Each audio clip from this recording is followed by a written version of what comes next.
இந்த வண்டி பொறுத்த வரைக்கும் ஒரு முறை ஃபுல் சார்ஜ் பண்ணோன்னா 323 கிலோமீட்டர் வரைக்கும் ரேஞ்ச் போகலாங்க. இண்டஸ்ட்ரியில் ரொம்ப அதிகம் 8 லட்சம் கிலோமீட்டர் வரைக்கும் வாரண்ட்டி வந்து கொடுக்குறாங்க. 2 கேமரா கொடுத்துருக்காங்க.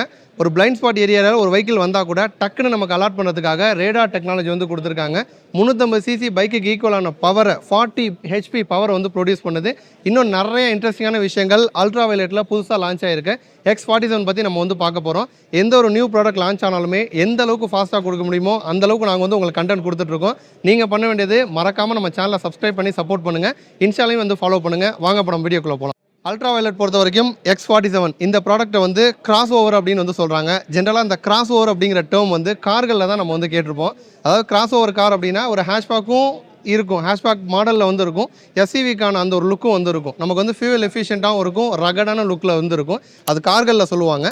பட் பைக் செக்மெண்ட்டில் கிராஸ் ஓவர்னு சொல்கிறாங்க. அதுக்கான மீனிங் என்ன அப்படின்னா, இந்த வெஹிக்கிள் பொறுத்த வரைக்கும் நம்ம வந்து வீக்கெண்டில் ட்ரிப்பு போகலாம், ஜாலியாக என்ஜாய் பண்ணி ட்ரிப்பு போகலாம். அப்போ வந்து வீக்கெண்டில் ட்ரிப்புக்கு மட்டும்தான், ஒரு டூரிங்க்கு மட்டும்தான் இந்த X47 வந்து செட் ஆகுமா அப்படின்னு கேட்டிங்கன்னா அப்படி கிடையாது. நம்ம சிட்டிக்குள்ளே ஒரு பம்பர் டு பம்பர் டிராஃபிக்லையுமே இந்த X47 நம்ம வந்து ஈஸியாக வந்து க்ரூஸ் பண்ண முடியும். ஸோ வந்து ஒரு செமி அட்வென்ச்சர்னு நம்ம வந்து சொல்லலாம். அப்போ சிட்டிலையுமே நம்ம வந்து ஓட்டலாம், நம்ம வந்து டூரிங்கும் வந்து போகலாம். அதனால தான் வந்து டூ வீலரில் கிராஸ் ஓவர் அப்படின்னு வந்து சொல்கிறாங்க. ஸோ டிசைன் பொறுத்த வரைக்கும் வந்து ஒரு ஃப்ரெஷ் லுக்கில் யூனிக்காக வந்து டிசைன் பண்ணியிருக்காங்க. டிசைன்லாம் ஒன் பை ஒன்னாக நம்ம வந்து டீட்டெயில்டாக வந்து பார்ப்போம். ஸோ ஃப்ரண்ட் லுக்கை பொறுத்த வரைக்கும் வந்து ஒரு ப்ராப்பர் அட்வென்ச்சருக்கான லுக் இல்லை, ஒரு செமி அட்வென்ச்சருக்கான லுக் வந்து இருக்குது. ஏன்னா வந்து ஒரு ப்ராப்பர் அட்வென்ச்சர் அப்படின்னா நமக்கு இந்த மட்கார்டாக இருக்கட்டும், இல்லைனா ஃப்ரண்ட்டில் வரக்கூடிய ஹெட்லைன் மவுண்ட்டாக இருக்கட்டும், இது எல்லாமே வந்து பயங்கர அக்ரெசிவாக வந்து கொடுப்பாங்க. பட் சிட்டிலே நம்ம வந்து கம்ஃபர்ட்டாக ஓட்டணும் அப்படிங்கிறதுக்காக தான் அந்த விஷயங்கள்லாம் வந்து கொஞ்சம் லிமிட் பண்ணி நமக்கு வந்து ஸ்டைலிஷாக ரொம்ப அக்ரெசிவாக வந்து போகாமல் நீட்டாக வந்து டிசைன் பண்ணியிருக்காங்க. அந்த ஃப்ரண்ட் லுக் பொறுத்த வரைக்கும் வந்து ஒரு யூனிக்கான டிசைனில் இருக்குது. ஏன்னா டிஆர்எல்லே பார்த்திங்க அப்படின்னா யூனிக்காக வந்து இருக்குது. ஹெட்லைட்டும் வந்து பவர்ஃபுல்லாக வந்து கொடுக்குறாங்க. மேலே தான் நமக்கு வந்து கேமரா 1080 சப்போர்ட் பண்ணுற மாதிரி ஃப்ரண்ட்டில் ஒரு கேமரா, ரியரில் ஒரு கேமரா இருக்குது. வைசர் செட்டப்பும் நமக்கு வந்து கொடுக்குறாங்க. ஸோ அந்த ஃப்ரண்ட் வியூ பொறுத்த வரைக்கும் வந்து ஒரு பயங்கர ஒரு நீட்டான ஒரு லுக்கில் இருக்குது, யூனிக்காக வந்துருக்கு. ஒரு பார்த்தோன்னே பிடிக்கிற மாதிரி வந்து ரோட் ப்ரெசன்ஸ் வந்து இருக்குது அந்த ஃப்ரண்ட் லுக்கை பொறுத்த வரைக்கும். அதே மாதிரி நமக்கு டயர்ஸ் பொறுத்த வரைக்கும் 17 இன்ச்சில் வந்து கொடுக்குறாங்க. 17 இன்ச் அப்படிங்கிறப்ப நமக்கு சிட்டியில் ஓட்டுறதுக்கு ஏற்ற மாதிரி தான் வந்து டயர்ஸ் நமக்கு வந்து கொடுத்துருக்காங்க. ஃப்ரண்ட்டில் வந்து டிஸ்க் கொடுக்குறாங்க. 320 mm ஃப்ரண்ட் டிஸ்க் வந்து வருது. அதே மாதிரி 41 mm ஃப்ரண்ட்டில் யூஎஸ்டி வந்து கொடுக்குறாங்க. நம்ம டோட்டலாக இந்த X47 பொறுத்த வரைக்கும் 4 கலர் ஆப்ஷன்ஸ் கொடுக்குறாங்க. நம்ம பார்க்குறது ரெட் கலர் வந்து பார்க்குறோம். ஸோ ஒரு கிளாஸி ஃபினிஷில் ரெட்டு வந்து அப்படி பார்க்கவே ஸ்டைலிஷாக இருக்குது. அதோட அந்த யூஎஸ்டி நமக்கு வந்து மிக்ஸ்ட் ஆகி பார்க்குறப்ப ஓவராலாக பார்த்தோம் அப்படின்னா ஃப்ரண்ட்டில் நல்ல ஒரு லுக் வந்து இருக்குது. இண்டிகேட்டர்ஸும் பார்த்திங்க அப்படின்னா வெஹிக்கிளோட அந்த ஒரு லுக்குக்கு வந்து மேட்ச் ஆகிற மாதிரி வந்து பெரிய இண்டிகேட்டர்ஸாக நமக்கு வந்து எல்இடி டைப்பில் நமக்கு வந்து கொடுக்குறாங்க. ஸோ ஃப்ரண்ட் வியூ வந்து பயங்கர அக்ரெசிவாக அட்டகாசமாக வந்துருக்கு. அதே மாதிரி இந்த வெஹிக்கிள் பொறுத்த வரைக்கும் கம்ப்ளீட்டான அசசரி பேக்கேஜோடு வந்து வருது. ஸோ டூரிங் போகிறோம் அப்படின்னா நம்மளுடைய சேஃப்டிக்காக நக்கிள் கார்டு வந்து கொடுக்குறாங்க. மிரர்ஸோட ஷேப்புமே வந்து ஸ்டைலிஷாக வந்துருக்கு. அதேமாதிரி ஃபியூவல் டேங்க் எக்ஸ்டென்ஷன், ஜென்ரலாக வந்து ஐசி இன்ஜினில் ஃபியூவல் டேங்க்குன்னு சொல்லுவோம். ஸோ நமக்கு வந்து இது ஈவியாக இருந்தாலுமே கூட, ஒரு எலக்ட்ரிக் வண்டியாக இருந்தாலுமே கூட, ஒரு ப்ராப்பரான ஐசி இன்ஜினில் எந்த மாதிரி டிசைன் வருமோ அந்த மாதிரி பார்த்தீங்கன்னா ஒரு எக்ஸ்டென்ஷன் வந்து செம்மையாக வந்துருக்குங்க. ஸோ ரொம்ப அக்ரெசிவும் வந்து கிடையாது, சேம் டைம் வந்து ஒரு கன்வென்ஷனலாக வர மாதிரியும் இல்லாமல் ஸ்டைலிஷாக வந்து கொடுத்துருக்காங்க. அதேமாதிரி கிரே வித் ரெட் இந்த காம்பினேஷனில் வர மாதிரி இருக்குது. கிராஃபிக்ஸுமே நமக்கு வந்து நல்லா இருக்குது. பேட்ரி பேக் மெயினாக பார்த்தீங்கன்னா அந்த பேட்ரி பேக் பற்றி நம்ம வந்து சொல்லி ஆகணும். ஏன்னா ஏஷியாலே வந்து லார்ஜஸ்ட் பேட்ரி பேக் அப்படின்னு சொல்கிறாங்க. 10.3 கிலோவாட் பேட்ரி பேக் வந்து கொடுக்குறாங்க. ஸோ இந்த பேட்ரி பேக்கில் தான் ஒரு முறை ஃபுல் சார்ஜ் பண்ணோன்னா 323 கிலோமீட்டர் வந்து நம்ம வந்து ட்ராவல் பண்ணலான்னு சொல்கிறாங்க. அப்போ வந்து ஒரு முறை பேட்டரியை நம்ம வந்து சார்ஜ் பண்ணால் எவ்வளோ கரண்ட் செலவாகும், அந்த செலவு இருக்கே அப்படின்னு நீங்கள் யோசிக்கலாம். ஒரு முறை ஃபுல் சார்ஜ் பண்ணால் 10 யூனிட் கரண்ட் செலவாகும்னு சொல்கிறாங்க. ஸோ எப்படி பார்த்தாலும் ஒரு 100 ரூபா செலவு பண்ண போகிறோம். ஸோ அல்ட்ரா வயலட் கிளைம் பண்ணுறது என்னென்னா, ஒரு பெட்ரோல் ஐசி இன்ஜின் வண்டியில் ஒரு 100 ரூபாய்க்கு நம்ம வந்து பெட்ரோல் போடுறோம் அப்படின்னா ஒரு 30 to 35 கிலோமீட்டர் தான் மைலேஜ் வந்து கொடுக்குது. பட் இந்த X47 100 ரூபா ஸ்பெண்ட் பண்ணோம் அப்படின்னா 300+ கிலோமீட்டர் நம்ம வந்து ரேஞ்ச் வந்து கொடுக்கும். 300 கிலோமீட்டருக்கு மேலே நம்ம வந்து ட்ராவல் பண்ணலாம் அப்படின்னு சொல்கிறாங்க. அதேமாதிரி ஃபிட் அண்ட் ஃபினிஷ் வந்து நல்லா இருக்குது. ஒரு கம்ப்ளீட்டான பேக்கேஜாக வந்து கொடுத்துருக்காங்க. ஏன்னா நமக்கு வந்து லெக் கார்டு வந்து வருது. ஜென்ரலாக ஐசி இன்ஜினில் நம்ம இன்ஜின் கார்டுன்னு சொல்லுவோம். இப்போ நம்ம வந்து பேட்டரி கார்டுன்னு வந்து சொல்லலாம். ஸோ பேட்டரியை வந்து கவர் பண்ணுற மாதிரி ஃபியூவல் டேங்க் எக்ஸ்டென்ஷன், இந்த லெக் கார்டு ப்ளஸ் வந்து அந்த பேட்டரி கார்டு, இது எல்லாமே வந்து கம்ப்ளீட்டாக பேக்கேஜாக வரதுனால ஃபிட் அண்ட் ஃபினிஷ் வந்து நல்லா இருக்குது. அதேமாதிரி மெயினாக இந்த வெஹிக்கிள் பொறுத்த வரைக்கும் சிட்டி பர்பஸ்க்கு தான் மெயினாக அவங்க வந்து சொல்கிறாங்க. வீக்கெண்ட் ட்ரிப் போகிறோம், பட் வந்து மெயினாக டே டு டே வந்து கம்யூட் பண்ண போகிறோம். ஸோ அதுக்கேற்ற மாதிரி ரைடிங் ஸ்டாண்ட்ஸுமே நமக்கு வந்து பெட்டராக வந்து கொடுத்துருக்காங்க. ஸோ ஸ்டாண்ட்ஸ் பொறுத்த வரைக்கும் வந்து ஒரு அப்ரைட்டாக தான் வந்து கொடுத்துருக்காங்க. ஏன்னா ஹேண்டில் பார் வந்து நல்லா வைடாக இருக்குது. நமக்கு லேப் போயிட்டு வெஹிக்கிளில் வந்து நல்லா நம்மளால் வந்து ஒரு அணைச்சி உட்கார முடியுது. Wide handle bar. இதுவே நமக்கு ஃபுட் பேட்ஸுமே பார்த்தீங்கன்னா அக்ரெசிவாலாம் வந்துடல. அது வந்து ஒரு ரிலாக்ஸ்டான பொசிஷனில் வர மாதிரி தான் வந்து கொடுக்குறாங்க. ஸோ அதனால் வந்து டெய்லி சிட்டிக்குள்ளே நம்ம வந்து ஒரு கம்யூட் பண்ணுறதுக்கு ஏற்ற மாதிரி தான் ஸ்டாண்ட்ஸ் வந்து கொடுத்துருக்காங்க. ஸோ நமக்கு வந்து 2 ஸ்க்ரீன் செட்டப் வந்து கொடுக்குறாங்க. ஒன்று வந்து 5 இன்ச்சில் டிஎஃப்டி வந்து கொடுக்குறாங்க. ஸோ வெஹிக்கிள் பற்றின டீட்டெயில் எல்லாமே இதில் நம்ம வந்து பார்த்துக்கலாம். அந்த ஸ்க்ரீனுக்கு மேலே பார்த்தீங்கன்னா இன்னொரு ஸ்க்ரீன் கொடுத்துருக்காங்க. அதுதான் கேமராக்கான ஸ்க்ரீனு. ஸோ வண்டியில் போயிட்டுருக்கோம். முன்னாடி போகிற வெஹிக்கிள், முன்னாடி போகிறவங்க எல்லாரையுமே வந்து டீட்டெயிலாக பார்க்குற மாதிரி நமக்கு வந்து கேமரா செட்டப் வந்து இருக்குது. ஸோ ஃப்ரண்ட் வியூ கேமரா இருக்கிற மாதிரியே ரியர்லையும் பார்த்தீங்கன்னா நமக்கு வந்து கேமரா செட்டப் கொடுத்துருக்காங்க. ஃப்ரண்ட்டில் இருக்கிற மாதிரியே பார்த்தீங்கன்னா ரியர்லையுமே நமக்கு வந்து கேமரா செட்டப் வந்து கொடுத்துருக்காங்க. ஸோ ரியர்லையுமே நான் நிற்கிறேன். ஸ்க்ரீனில் கண்டிப்பாக உங்களுக்கு வீடியோவில் வந்து தெரியும். ஸோ பின்னாடி வந்து ஒரு வெஹிக்கிள் வந்து வருது, நம்ம ஒரு ஓவர்டேக் வந்து பண்ண போகிறோம், இல்லை பின்னாடி எதுவும் வெஹிக்கிள் இருக்கா அப்படிங்கிறதெல்லாம் டீட்டெயிலாக வந்து அந்த ஸ்க்ரீனில் நம்ம வந்து பார்த்துக்கலாம். 1080 நமக்கு வந்து சப்போர்ட் பண்ணுது. ஸோ அதனால் அதுவுமே கேமரா ஸ்க்ரீனுமே பார்த்திங்கன்னா நமக்கு வந்து பெருசாக வந்து கொடுத்துருக்காங்க. அதே மாதிரி இந்த ப்ராடக்ட்டில் பார்த்தீங்கன்னா நமக்கு வந்து ரேடார் வந்து கொடுத்துருக்காங்க. ரேடாருங்கிறது எதுக்காகனா நம்மளுடைய சேஃப்டிக்காக தான். ஸோ ஏதோ ஒரு வெஹிக்கிள் வந்து நம்மளுடைய பிளைண்ட் ஸ்பாட்டில் வந்து வருது, இல்லை நமக்கு பக்கத்து லேனில் வருது, நம்ம ஓவர்டேக் பண்ண போகிறோம்.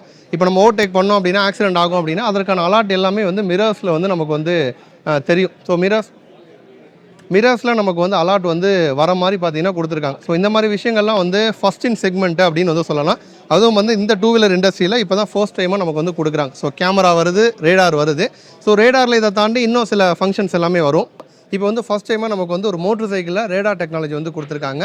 ஸோ ரேடார் வந்து எதுக்காக அப்படின்னா, நம்ம ஒரு வண்டி ஓட்டிகிட்டு போகிறோம் அப்படின்னா நம்ம சுற்றி நடக்கிற விஷயங்கள் எல்லாத்தையுமே அது வந்து மானிட்டர் பண்ணி டிடெக்ட் பண்ணும். ஒரு விபத்து நடக்காமல், ஒரு ஆக்சிடென்ட் நடக்காமல் அது வந்து தடுக்கிறதுக்காக தான் ரேடார் வந்து கொடுத்துருக்காங்க. மெயினாக பார்த்திங்க அப்படின்னா ரேடார் வந்து 4 ஃபங்க்ஷனாக நமக்கு வந்து அலாட் பண்ணும். அது என்னென்ன அப்படிங்கிறத ஒன் பை ஒன்னாக டீட்டெயிலாக நம்ம வந்து பார்ப்போம்.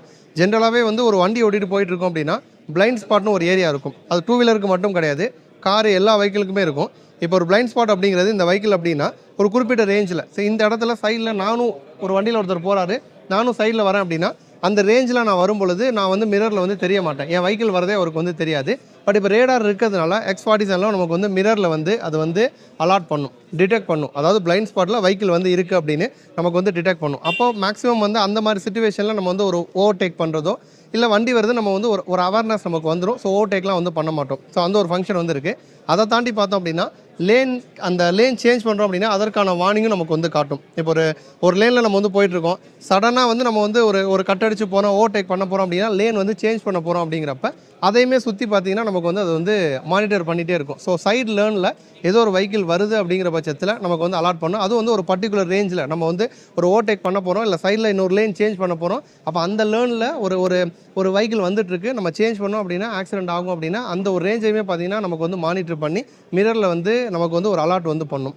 இதை தாண்டி பார்த்தோம் அப்படின்னா ஓவர்டேக் பண்ண போகிறோம். ஓவர்டேக் பண்ணும்போதுமே நம்ம ரெண்டு சைடுமே, லெஃப்ட் சைடு ரைட் சைடு ரெண்டு சைடுமே வந்து வெஹிக்கிள் எதுவும் வருதா, இப்போ நம்ம வந்து ஓவர்டேக் பண்ணோம் அப்படின்னா அது வந்து ஆக்சிடென்ட் ஆகும் அப்படின்னா அந்த ரேஞ்சில் வெஹிக்கிள் வந்தாலுமே நமக்கு வந்து டிடெக்ட் வந்து பண்ணும். ஸோ இந்த 3 விஷயத்தை வந்து பண்ணுது.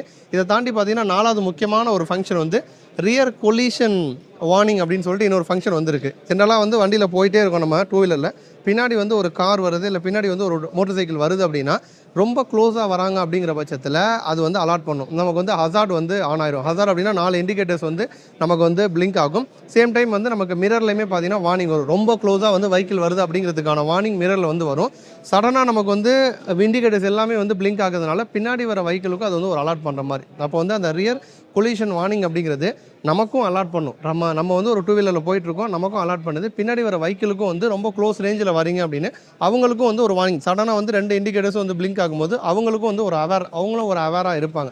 ஸோ அந்த ஒரு ஃபங்க்ஷனும் பார்த்தீங்கன்னா நமக்கு வந்து இருக்கும். அப்போ வந்து ரேடாரில் இந்த 4 ஃபங்க்ஷனும் அல்ட்ரா வயலட் வந்து நமக்கு கொடுத்துருக்காங்க. இதை தாண்டி பார்த்தோம் அப்படின்னா இந்த ப்ராடக்ட் வந்து பவர்ஃபுல்லான ஒரு ப்ராடக்ட்டும் கூட. ஏன்னா வந்து நமக்கு வந்து 145 கிலோமீட்டர் வரைக்கும் டாப் ஸ்பீடு வந்து போகலாம். 40 ஹெச்பி பவர் வந்து ப்ரொடியூஸ் பண்ணுது. கிட்டத்தட்ட வந்து ஒரு 350 சிசி ஈக்குவலான பவர் வந்து ப்ரொடியூஸ் பண்ணுது. நம்ம ஒரு அப்பாச்சி 310 சிசி இருக்குது, அதை விட பவர் வந்து அதிகம். அதேமாதிரி KTMல 390 இருக்குது, கிட்டத்தட்ட அதுக்கிட்ட வந்து பவர் வந்து ப்ரொடியூஸ் பண்ணுது. ஸோ வந்து ஒரு 350 சிசி ஐசி இன்ஜின் வெஹிக்கிளுக்கு ஈக்குவலான பவரை இந்த X47 கிட்ட நம்ம வந்து எக்ஸ்பெக்ட் பண்ணலாம். அதேமாதிரி 0லேருந்து 60 கிலோமீட்டர் ஸ்பீடை வந்து 2.7 செகண்ட்ஸில் ரீச் பண்ணிடலாம். 0 to 100 அப்படிங்கிறத 8.1 செகண்ட்ஸில் வந்து ரீச் பண்ண முடியும். அதிகபட்சம் 145 கிலோமீட்டர் வரைக்கும் நம்மளால் வந்து டாப் ஸ்பீடு போகலாம். மேக்ஸிமம் டார்க் வந்து பார்த்தோன்னா 610 Nm வந்து சொல்கிறாங்க. பட் நாமினல் அப்படின்னு பார்க்குறப்ப 100 Nm வந்து நம்ம ஒரு சிட்டியில் போகிறப்ப 100 Nm வரைக்கும் வந்து டார்க் வந்து ப்ரொடியூஸ் பண்ணுது. ஸோ ஓவராலாக பார்த்தோம் அப்படின்னா எக்கச்சக்கமான டெக் ஃபீச்சரோட ஒரு சிட்டியில் வந்து நம்ம வந்து ட்ராவல் பண்ணுற மாதிரி, ஏன்னா சிட்டி லிமிட்டுக்கு ஏற்ற மாதிரி தான் டயர்ஸ் கொடுத்தாங்க. முன்னாடி 17 இன்ச்சு, பின்னாடி 17 இன்ச்சு. பட் பின்னாடி பார்த்தோம் அப்படின்னா 150/60 இந்த செக்ஷனில் வர மாதிரி கொடுக்குறாங்க. ரியர்லையுமே நமக்கு வந்து ஏபிஎஸ் வந்து வருது. ஸோ இதை தாண்டி பார்த்தோம்னா நமக்கு வந்து ஏபிஎஸ் வந்து ஸ்விட்சபிள் டைப்பில் வந்து கொடுக்குறாங்க. 4 விதமான ட்ராக்ஷன் கண்ட்ரோல் வந்து கொடுத்துருக்காங்க. ஒரு ரோட்டில் போகிறதுக்கு ஏற்ற மாதிரி, ஒரு ரஃப் ரோட்டில் போகிறதுக்கு ஏற்ற மாதிரி, மழை பெய்யுது வெட் சர்ஃபேஸில் போகிறோம் அப்படின்னா அதுக்கேற்ற மாதிரி 4 விதமான ட்ராக்ஷன் கண்ட்ரோல் வந்து கொடுத்துருக்காங்க. ரீஜெனரேட்டிவ் பிரேக்கிங் வந்து 9 விதமாக வந்து கொடுத்துருக்காங்க. மேக்ஸிமம் வந்து ஒரு ஹை லெவலில் போகிறப்ப ஒரு 20லேருந்து 30% வரைக்கும் வந்து எனர்ஜி நமக்கு வந்து திரும்ப வந்து ஸ்டோர் பண்ணி நம்ம வந்து யூஸ் பண்ண முடியும் அப்படிங்கிற மாதிரி வந்து சொல்கிறாங்க. ஸோ வந்து ஒரு சிட்டிலையும் ஓட்டலாம், வீக்கெண்ட் ட்ரிப்பும் நம்ம வந்து போகலாம். சீட்டிங்கும் பார்த்தீங்கன்னா நல்லா கம்ஃபர்டபுள் தான். ஸோ ரியருமே வந்து ரொம்ப ஹைட்டாக இல்லை, கண்டிப்பாக வந்து பில்லியனும் வந்து கம்ஃபர்டபுளாக உட்கார்ற மாதிரி சீட்டிங்கும் வந்து கொடுத்துருக்காங்க. ப்ரைஸிங் அப்படின்னு பார்க்குறப்ப 2,49,000 இந்த ப்ரைஸிங்கில் இப்போதைக்கு இந்தியாவில் வந்து லான்ச் ஆயிருக்கு. டெலிவரியும் பார்த்தீங்கன்னா உடனே ஸ்டார்ட் பண்ண போகிறாங்க. அக்டோபர்லேருந்து டெலிவரி ஸ்டார்ட் ஆயிருன்னு சொல்லியிருக்காங்க. 4 கலர் ஆப்ஷன்ஸ் வந்து கொடுக்குறாங்க. கண்டிப்பாக இந்த வீடியோவில் வந்து X47 பற்றி டீட்டெயிலாக உங்ககிட்ட நான் வந்து ஷேர் பண்ணிக்கிட்டேன். இதே மாதிரி இன்னொரு யூஸ்ஃபுல்லான வீடியோவில் திரும்ப வந்து உங்களை வந்து சந்திக்கிறோம். நன்றி.